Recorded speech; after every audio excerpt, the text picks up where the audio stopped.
Yung yan, pare, ano yung pinadala ko nun? Dal. Na, Dal. na umiilaw. So sabi mo, Parang Care Bear. Naglagay ako ng $100. Diba? Oo, direksyo siya. Hinahanap ko yun, Idol eh. Hinahanap ko eh. Napulit yata kasi ginanon ng anak ko yung regalo eh. Yun lang. Sayang. Kaya mo na.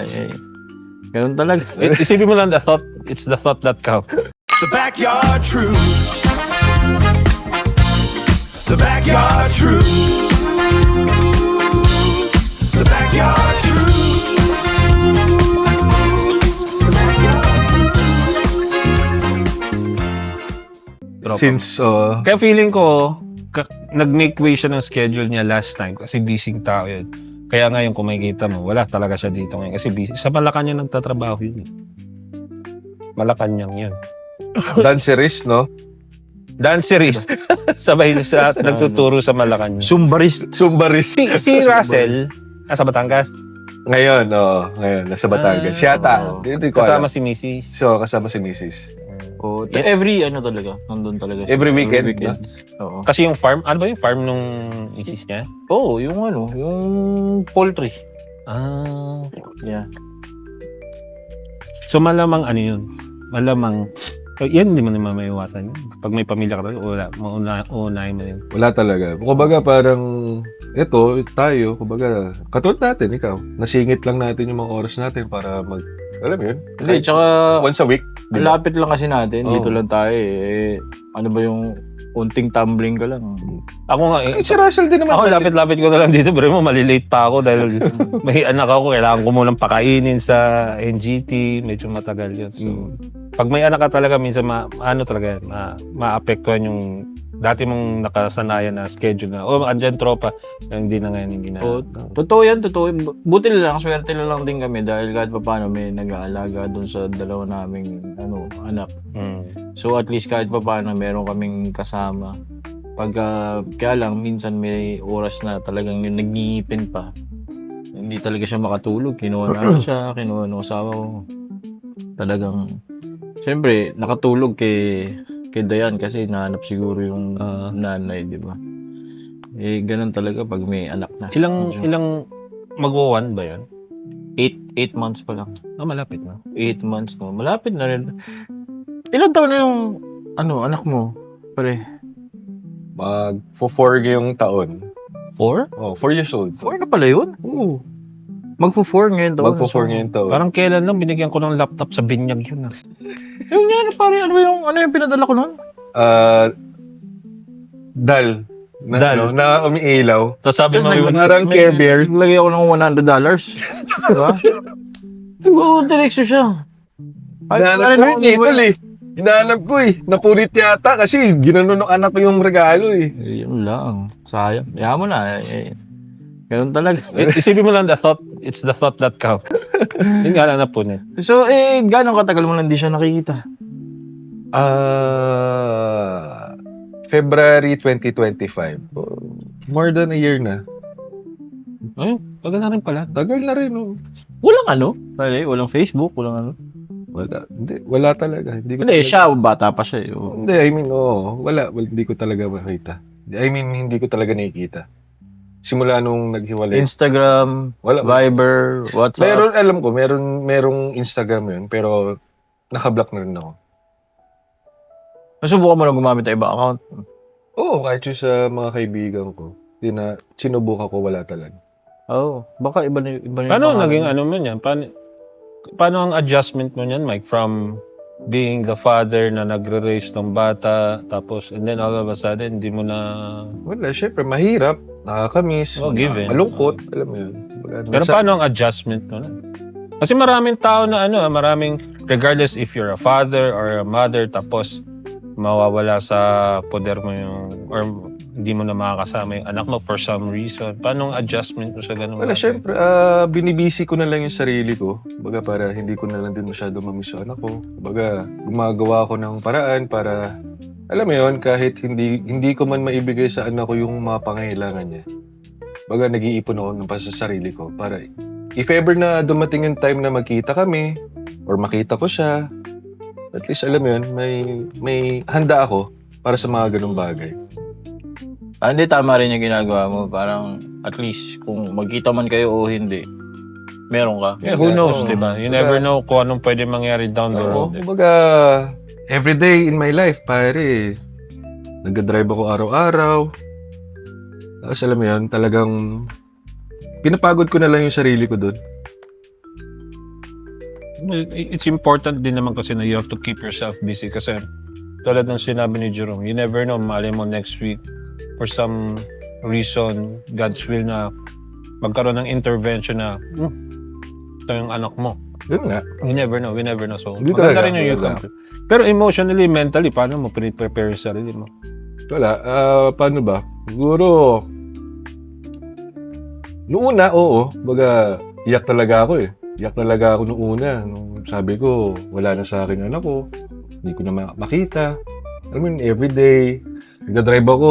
Kinakausap ako ng mga pasahero. Bakit? Alam mo yun? Hindi ako kinakausap na pala ako ng pasahero ko. Hindi ko alam. Kumbaga, parang lutang yung isip ko. Alam mo yun? Kung physically there ka, pero mentally, Oo, ka? wala talaga. Nasa Oo. ibang dimension. Wala, oh. Kumbaga, ang utak ko nun nasa anak ko talaga eh, kasi sobrang namimiss ko talaga. Tapos, babae, no? Babae pa. Babae yung anak mo. No? Same tayo, babae. So, Kaya, Hindi naman sa pang pero ako, pagkagising ko ng umaga, pare, unang-una ko hinahanap yung anak ko eh. yeah. Kasi alam ko, asawa ko nasa tabi ko eh. Mm. So, pupunta ako agad sa, ano pa to, ang tagal nito. tagal ano. 2025. Mhm. Feb, more than a year na. Mhm.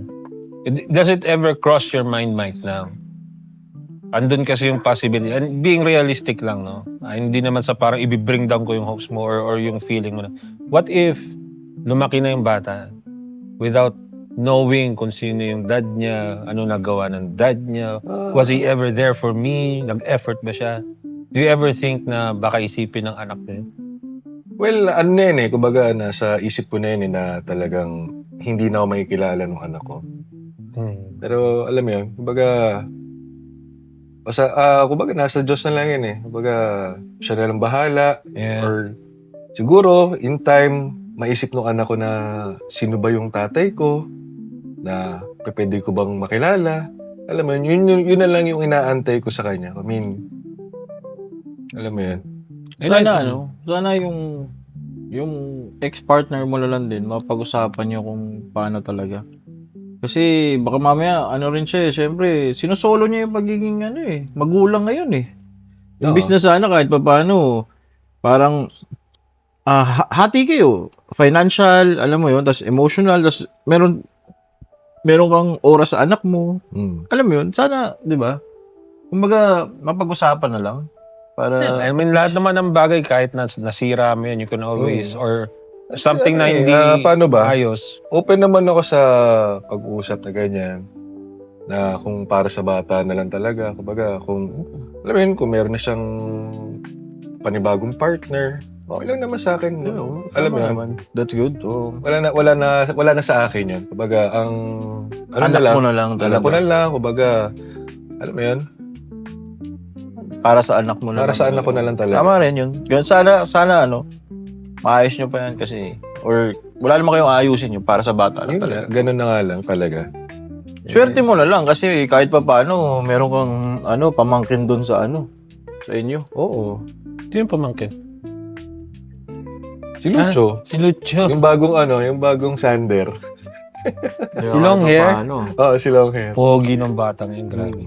At least kahit pa paano, hindi niya namimiss mo siya. Or mamimiss mo pa rin, pero kahit pa paano, may Yeah. bata sa... Yan, isa pa yun. Isang factor na rin, kumbaga parang pagka naaalala ko anak ko, si Lucho na lang yung, kumbaga, nilalaro ko, inaasar ko, ganun, alam mo yun. I think that gives you opportunity to to put yung energy mo and effort into something else excuse me, na pwedeng in the future maging preparation mo if it does come na hopefully na magkita kayo. Kaya nga, oo. So I think that gives you have to look at it that way na lang na kahit wala siya ngayon dito sa'yo, it's an opportunity to get ready. Yes. Opportunity na to prepare kasi you never know, tulad nga sabi mo, it's God's plan na who knows, maybe next week, next month, 2 years, 3 years from now, magkita kayo. Ganun nga. Might as well put mo na lang yung energy mo into something in preparation for that. Kesa naman sa wala. Mm. Tapos pag nag-show up, Wala kang mapakita. Hindi, ikaw pa yung Double whammy mukhang ka. masama. Oo. Masama. Magmumukha ka talagang Yeah. tanga nun. And then, iisipin pa ng anak mo na after all this time, di mo man lang naisip na paghanda na baka sakali makita mo ko ulit. Tama. So, it's good that you're thinking that way na ano. Yeah, it's true. Tama din naman. Talagang kailangan. Yung sinasabi ko nga sa'yo na kung kaya mo maggawa ng bank account tapos everyday 20 pesos, 50 pesos. Eh, for sure naman, medyo matagal kayo magkikita niyan eh. Sana, at least, kahit pa paano ko. Yun nga, kagaya sinasabi niya. Ready pa rin. Oh, Yeah. ready. If it's meant to be, it's meant to be. If Yes. destiny magkita kayo, then it is what it Sana, is. sana talaga. Kailangan mo na lang siyang tingnan that way na parang wag mo na lang i-dwell ngayon because if it's meant to be na magkasama, mangyayari naman kahit anong gawin mo. Tama. Isipin mo man o hindi, iyakan mo yan o hindi, if it happens, it Wala happens. talaga. No. Sino bang pinag-usapan? Yung babae, yung bata? Ewan ko sa kanya. Aray ko. Does it go both ways? Makat. Diba? Pwede mo siyang i-interpret that way. Nasa sayo na lang yan. Kung gusto mo specifically sa isa lang.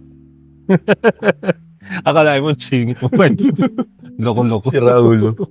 So Mike, for example, di ba, nung time na nandito siya, buti meron kang mga support system na nakapaligid sa, Oo, sa surrounding mo, naman. dyan mga Take him sa kapatid mga mo. ko, sa nanay ko, sa mga kapatid ko. Kasi pag yung may time na busy si yung mami niya, tapos ako magtatrabaho din. Alam mo, may mapag... So doon naiiwan yung bata? Oo, doon. Okay. So, baga parang malaking pasalamat ko sa kanila. Pag pares kaming busy, yun, sila nag-aalaga sa... Eh di gustong-gusto rin alagaan ng lola yan. Oo naman. Laging ganun, no? Yung lola talaga, rin talaga. Tandaan na kasi ng mga anak ng mga lolo't lola. Kaya sabik na sila sa bata. True. Doon na sa apo. Kasi syempre, isipin mo, how many years na pinalaki ka na niyan eh. Tapos biglang baby ulit. Oo, May-excite sila. panibago. Oo, di ba? Parang, at saka ano na yun eh, mga second generation na, di ba? Mga third generation. So, tsaka ano yan, lakas mang spoil yung mga yan. Di tsaka mga ate, di ba? Mga Ate, kapatid mo, di ba? parating pagka, nasa mall. Parating binibilan ng, Spoiled. ng gamit yun. Spoiled yun. Kutsa, pagka may nagustuhang gamit, alam mo yan, bibilin na. Dadali sa ganito, ganyan. Tapos pag may nagustuhan, automatic eh. Yun lang yung malaking pasasalamat ko sa mga ate ko. Tsaka sa nanay ko. Kasi hindi nila, ubaga parang, literal, parang ginawa na nila ang sariling anak, alam mo yun. Buti nga, ganun eh. Isipin mo kasi, babae, isipin mo. Dalawang ate mo, di ba? Dalawa, oh. So, isa nagtatrabaho, isa sa bahay. Oo. Tapos may anak sila pareho, no? Pares may anak ko. Pares lalaki. Tapos, ito nga, ang kulit, hinihiling nila na magkaroon sila ng anak na babae. Wala na. Kumbaga, nung time na yun nga, ako na lang daw yung pag-asa para magkaroon ng babae. Nagkataon naman. Nagkataon naman. Oo. Yun nga lang. Swerte din, at least. Kaya pala medyo spoiled dun nung ano. Ano lang ako, malilihis lang ako kasi na-bring up mo yung sa utol mo. Kami curious din kami. Kamusta utol mo, pre? Kuya ko? Kuya Mark. Okay naman, nag-swimming kami nung nakaraan. Sarap. Ganun pa rin eh. Pero, siyempre, alam mo naman yun. Ilan taon na ba si Kuya Mark ngayon? 46 yata. Kasi, ano siya eh, CKD, patient siya eh. CKD patient. So, Ano yung CKD? chronic kidney disease. So, ano siya? Ang akala ko parang diabetes lang. From diabetic, nagkaroon na ng complication. So, yung pagtas na ng komplikasyon, nagkaroon na ng ganon, pumutok na sa kidney. So, ganon. So, bigla siyang bumags, ang baba yata ng potassium niya, tapos ang taas ng creatinine Parang niya. na, komplikasyon na. Oo, so kailangan niya talagang mag-dialysis right away. Pero ang ibig sabihin, yung situation niya na, yan na yung medical condition niya is nangyari na long before, hindi yan bago?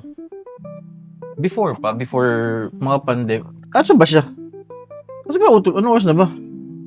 Hindi ko alam. Text ko nga, para tagal ko na rin ano yun. Ang tagal na din tumatambay yun Ako, nakita ko siya kanina sa dog grooming. Dog grooming? Oh, the other day nandun siya nagpa-dog grooming. Ah, okay. And then earlier today, nagpa-dog grooming din. Ano naman? Ano ba aso mo?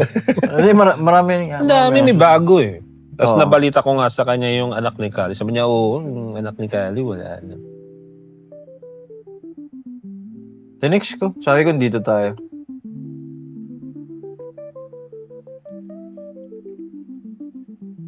Hindi, sorry Punta raw siya. Ah. Tagal tagal na rin natin hindi siya nakakwentuhan eh. Mm. Baka mamaya kailangan niya na ng fresh air.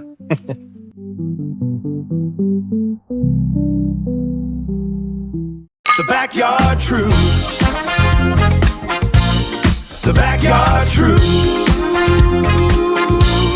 The Backyard Truths.